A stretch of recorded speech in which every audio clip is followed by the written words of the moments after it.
Sagutan natin tong problems. Divide the following integers. So let's start with 1. 25 divided by -5. So how do we divide integers or signed numbers? So sulat ko muna yung rules. So kapag nagdi-divide tayo ng like signs, so either parehong positive or parehong negative, ang sagot ay positive. So positive divided by positive is positive, or negative divided by negative is positive. Okay, kapag unlike signs naman, so ibig sabihin magkaiba ng signs, so isang positive at isang negative. So positive divided by negative is negative, and negative divided by positive is negative. So tatandaan nyo, pag nagdi-divide ng like signs, positive ang sagot. Kapag nagdi-divide ng unlike signs, negative naman yung sagot. Parang sa multiplication lang din. So, dito, sa number 1, we have 25 divided by -5. So, di-divide lang muna natin yung absolute value ng mga integers. So, meaning, disregarding the sign. So, divide natin yung 25 by 5. That will be 5. And check natin yung sign. So sa 25, meron tayong invisible sign na positive. So we're dividing positive by negative. So unlike signs, ang final answer should be -5. Okay? For number 2, -36 divided by -4. So divide muna natin yung absolute value, disregard the signs. So 36 divided by 4, 9. And then check the sign. So may negative sa taas, may negative sa baba. So like signs, parang negative, right? So negative divided by negative, positive. So we have positive 9, or simply 9. Number 3 naman, 24 divided by 8. So divide yung absolute value, 24 divided by 8, 3.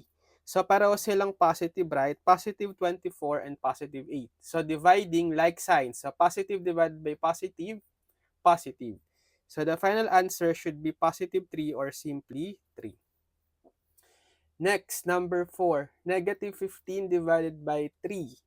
So divide yung absolute value muna. So 15 divided by 3, 5. And then meron tayong negative divided by positive 3, right? So negative divided by positive, unlike signs, the final answer should be -5. Okay, number 5, 2 times -14 over 7. So, multiply muna natin yung numerator, okay? So, meron tayong 2 times -14. So, multiply lang natin yung absolute value. So, 2 times 14, 28. And then we have positive 2 times -14. So, we're multiplying unlike signs. So, kung hindi pa napapanood yung previous video ko about multiplication of integers, ililink ko na lang sa description para mapanood nyo rin. So, ang rule kasi, sige, sulat ko na nga rin dito. So, when we are multiplying like signs, so positive times positive, positive din yung sagot, or negative times negative, positive din. Kapag unlike signs naman, so positive times negative, negative yung sagot, and then negative times positive, negative yung sagot. So, since meron tayong unlike signs, isang positive, isang negative, yung final answer should be -28. Then divided by 7. So, saka natin i-follow yung rule. So, -28 divided by 7. So, 28 muna divided by 7. That's 4. Then, we're dividing negative by positive. So, unlike sign. So, the final answer should be -4. Okay? Next, number 6, so -3 times -4 over -6. So, multiply muna natin yung numerator. So, -3 times -4, multiply yung absolute value muna, 3 times 4, 12.